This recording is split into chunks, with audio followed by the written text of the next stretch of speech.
Welcome to the AI Shift, a show looking at the seismic changes happening in healthcare with artificial intelligence at the epicenter.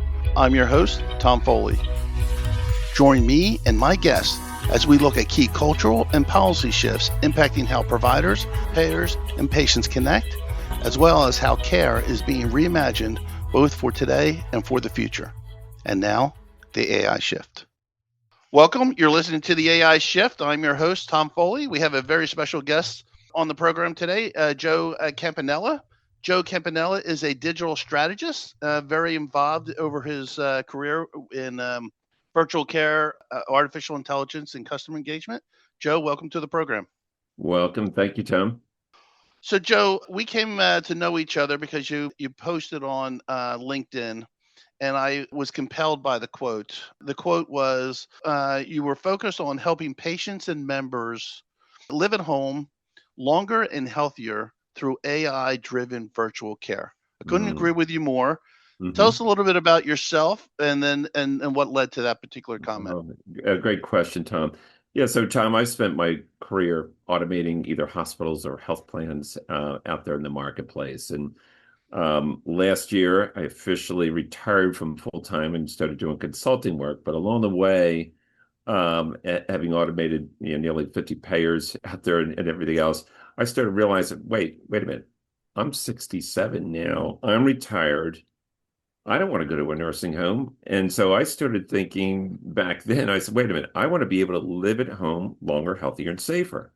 And I started noticing even people I went to school with ending up going to nursing homes already. I said, what is going on here that people need to do this? And so I guess a bit of fear was part of the original strategy behind this and personal selfishness. But I started realizing that once we leave the hospital, the doctor, and I take my wife, we go to the doctors at the hospital, you're on your own. And so I don't really want to be in that situation where I'm having to live and depend or live in a facility at this point. I want to live in my home as long as possible.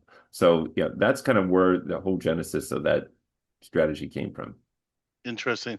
My audience is very familiar with what I'm about to tell you.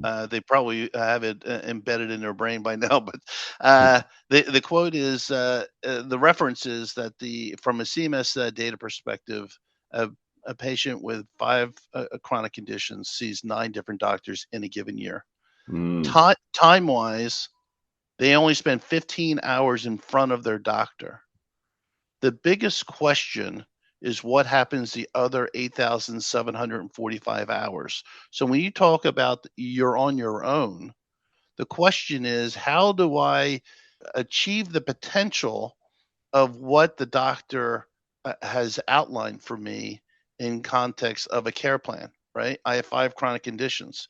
If I go home and continue to eat a fried chicken, I'm not really going to meet, or if I'm not going to take my medication, right? I went all through the trouble of seeing the doctor, having procedures done, and they say, here's the script, here's the plan.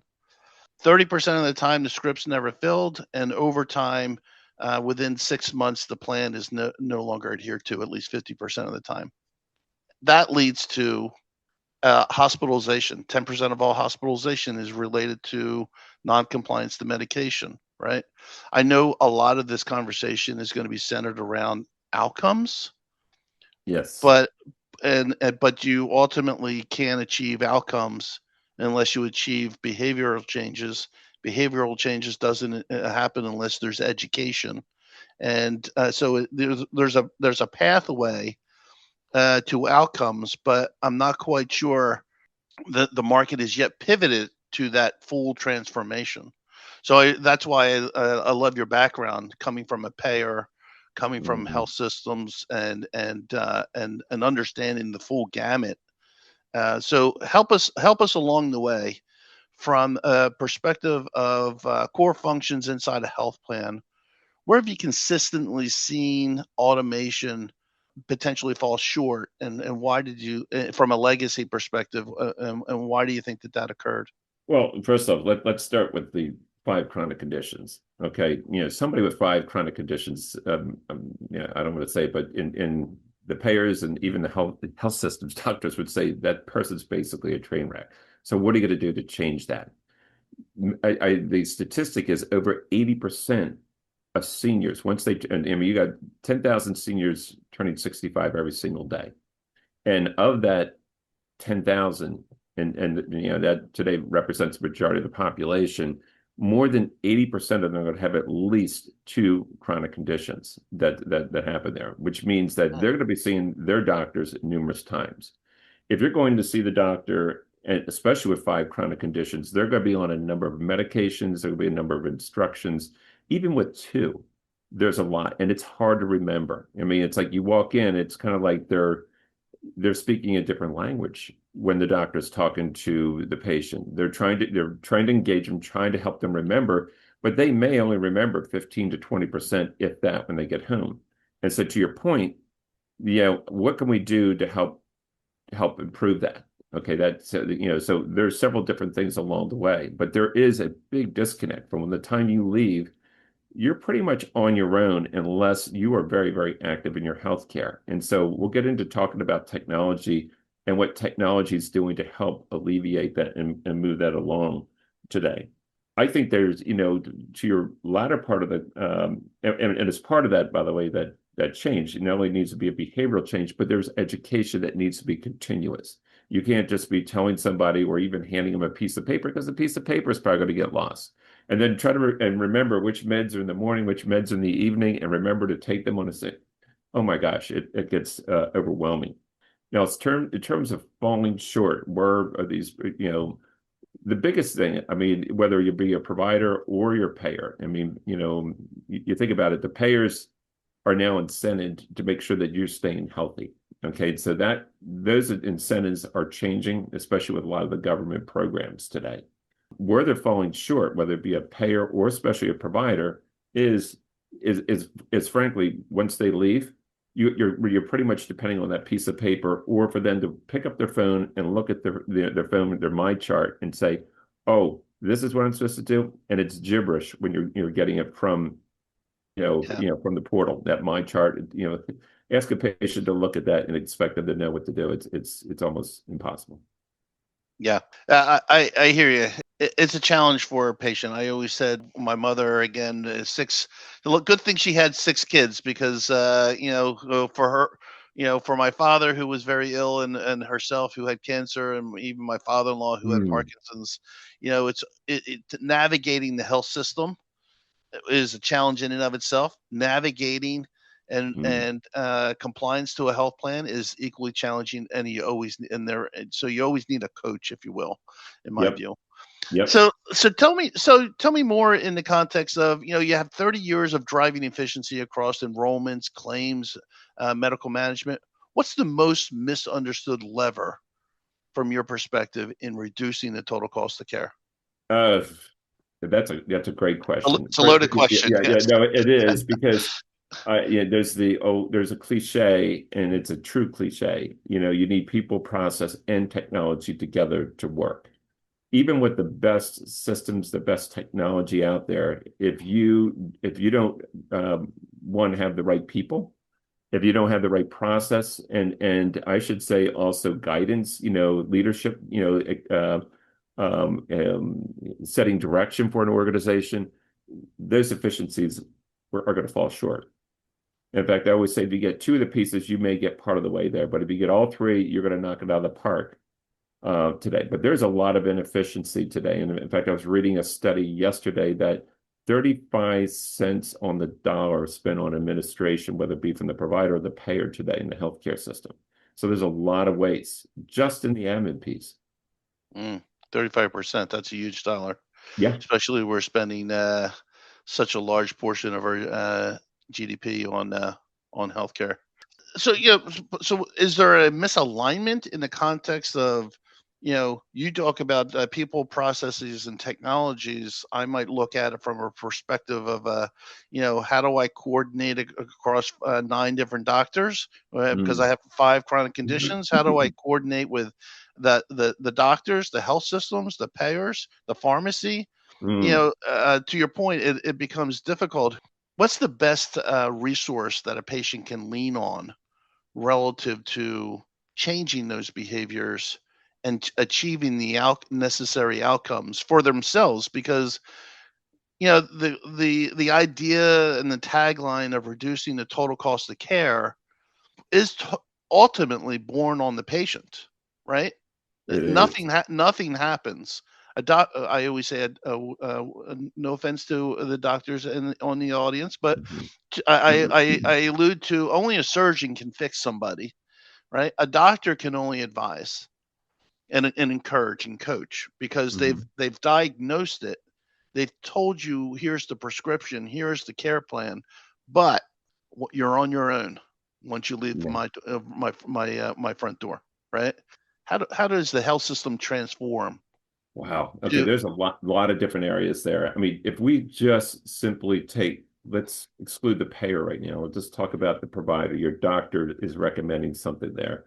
To your point, not only they're going to see their primary care doctor, there could be 8 other doctors. It could be the cardiologist, it could be the neurologist. We can go on and on through all the different specialties. Even within a single health system, there's often there's really that lack of collaboration that takes place. Unless you're picking up that piece of paper, that referral, and going and calling that neurologist or calling that rheumatologist, whoever it may be, that continuity is not there. Somehow or another, there needs to be better collaboration, not only within the health system, but all the caretakers that are involved with that person. And caretakers could be family members. It could be, social workers that are working with, depending on the population that you're working with. There could be a lot of different people. And the problem is every one of them are coming in blindsided because they're really not sure how to deal with you. So I think having a system that's much more collaborative becomes critical. If it's an insurance company or a health insurance company that's delegating risk, meaning they're going to, if it's Dr. Tom that I'm going to go see, they may be prepaying Dr. Tom for all your care, which means that they're actually sharing risk with that person. Dr. Tom then realizes that he has to work or she has to work with whoever is taking care of the patient at home. So how do you do that? So right now the technology does exist, but it isn't employed today to do that. From a clinic perspective, or especially from a hospital perspective, everything is wrapped around all these technologies were built around the provider, which is great. But frankly, they're missing the boat. They need to be built around the member and making sure the member's outcome is there and that it's carried forth all the way forward there. yeah. So from that perspective, in order to change behaviors, from the provider's perspective, you need to give them the tools to collaborate more. And I was going to say that being said, and you got to also look at it from the member's perspective. It's a behavior change. A lot of it is education, to your point, and raising accountability for the patient, and making them accountable for the amount of steps they're doing. They're making sure if somebody is watching them and monitoring them and measuring, because you can't improve what you don't measure, it's not going hmm to change. So how does AI help here? Mhm. I'm an AI agent. I have full access to your medical records, hypothetically, right? In a confidential and secure manner, for sure, Yeah. right? Everything's with that assumption. How can AI help facilitate? Because the engagement and the education and that behavioral change. If I were if, let's just say that AI is positioned as a health coach, if you will, because Yep. they know more about you probably than you know about yourself, in the in the construct of having aggregated all your Mhm. health records from across the different and disparate health systems that might have treated you in the past. That's a great question. And actually, let's talk about why AI is even needed to begin with. Why is it now? What's changed? Obviously technology's changed and so forth. But frankly, one of the big challenges of why healthcare and why patients aren't changing is the fact that there's a lack of clinical resources too. And so, because of that, they barely have a chance to touch even people with chronic conditions on any scale basis. Okay, so the addition of AI to the home, to the patient, beyond just the enterprise using AI to help enterprises run more efficiently, this is going to be a huge transformational approach to helping members and patients be engaged. So what does that mean? Well, AI doesn't have to necessarily show up in some magic device in your home. It may just simply be a phone call that's coming from someone that sounds very naturally like you. Hi, Tom. This is Joe. First up, we want to welcome you to Dr. Jones's office or the health plan or whoever it may be. We're going to see that, and because this AI agent is looking real time at your medical records, it says, I see you haven't been to the doctor for the last 6 months or a year, or you haven't had your A1C shot or what have you.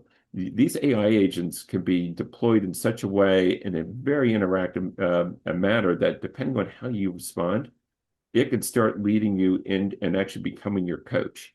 And over time, as you know, these AI agents start to learn your behavior and start to become, and really will be our reality in the future of how doctors and clinicians will extend themselves.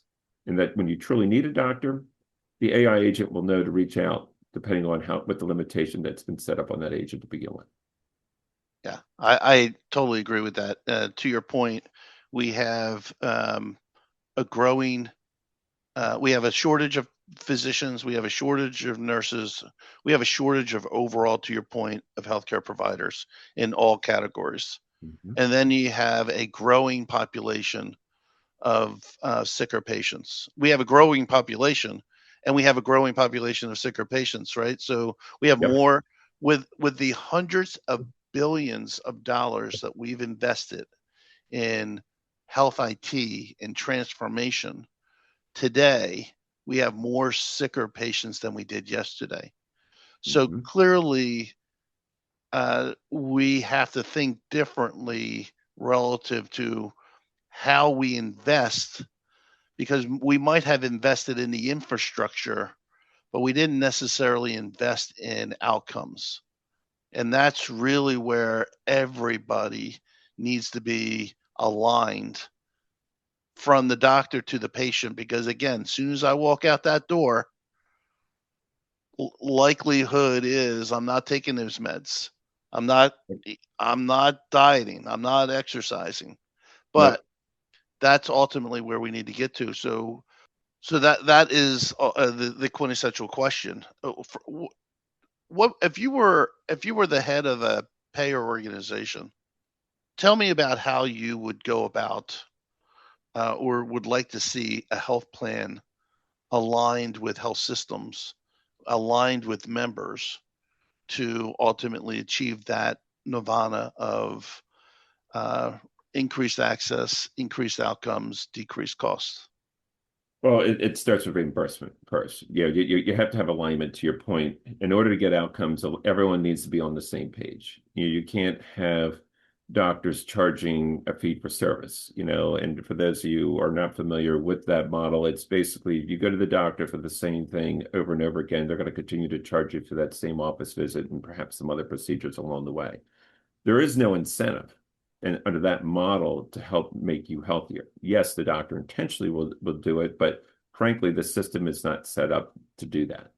And it drives inefficiencies across the board. So if I was having a magic wand and looking at that, I think the number one thing has to be alignment along the incentive approach. And so value-based care is the approach that, frankly, less than I'd say less than 20% today of reimbursement is tied to value-based care. So we're still in a large fee-for-service model today.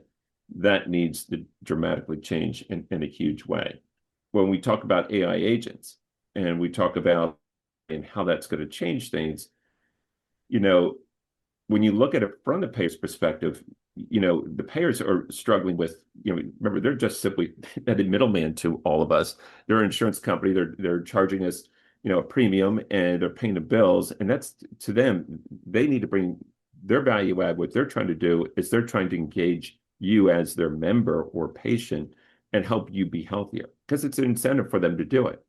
But with a churn of, on the average of every 15 months, members turning over to go to other health plans, putting money into disease management programs or into programs to make you healthier, they're not going to see the benefit of that perhaps into the second or third year because there is cost associated with it. So the AI agents need to be deployed to help them do more with less. And same thing from the provider perspective.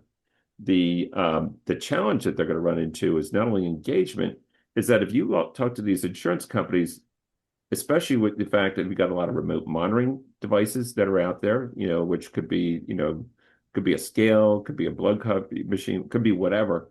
There are a lot of point solutions and a lot of siloed information within these enterprises, making it very, very difficult for them to be able to take that information and synthesize it in such a way that multiple people could be using that information. You're going to the primary care doctor, you're going to see your cardiologist. They're going to want to understand your weight. They may want to understand your blood pressure. They may want to see your A1C readings. Instead of just one specialist and one doctor having that, or one payer having that, it needs to be shared across the enterprise. So sharing of information in a unified way, in a unified orchestrated way, is really the critical key point of what payers are going to need to be successful. If I could pause you there for a second, reimbursements. With every claim, if you will, the number one item here is copay, Right. out-of-pocket expenses. I gotta Yep. dig out of a ditch. I gotta pay so much out of pocket. Do you think that the copay and the out-of-pocket expense is an inhibitor to care in and of itself, simply because I can't afford to pay? It can be. I mean, and employers employers have done various incentives to try to, to incent patients from not spending that money. But yeah, it is an inhibitor. And depending, when you look at the social determinants of health, it may be that there's a number of inhibitors, and cost is just simply one of them. Access to care is another, Yeah. and there's a number of things going on with CMS today to change that, to give patients access to care, whether they're out in the country from a provider or they're within the inner city, and they just simply can't get there because they can't afford the transportation Yeah. to get there. So, but to your point, yeah, out-of-pocket costs definitely has an impact on patients here. We have about 4 minutes left. Mhm.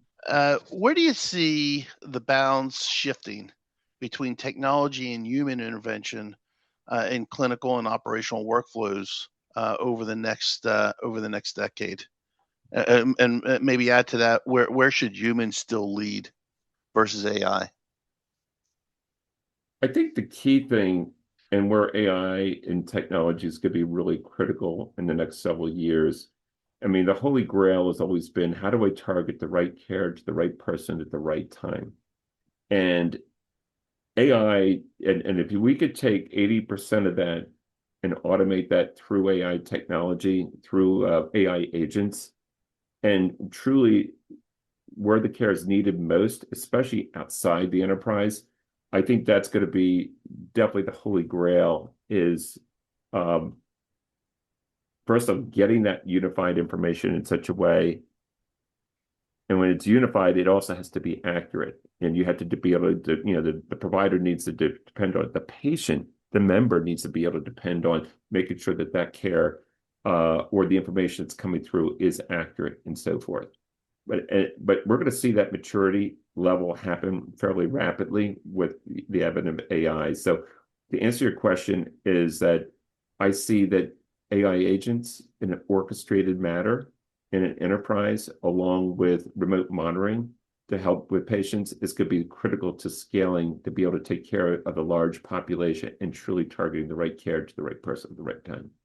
So, with just like, again, about 2 minutes left, but I don't want to go too deep here. But do you think that with AI, the definition that grandmom grew up with relative to what is primary care versus what primary care will be in the next 20 years, do you think the definitions change because because of the AI influence, and that being kind of the guide to and your coach to healthcare, and only involving the limited doctors that we have at the right time? What are your thoughts on that?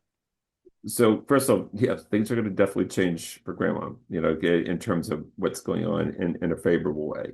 And grandmom is, where are the grandmoms, the grandpops today? We've been there, we've seen the evolution, and what my parents grew up versus what we're going through is different.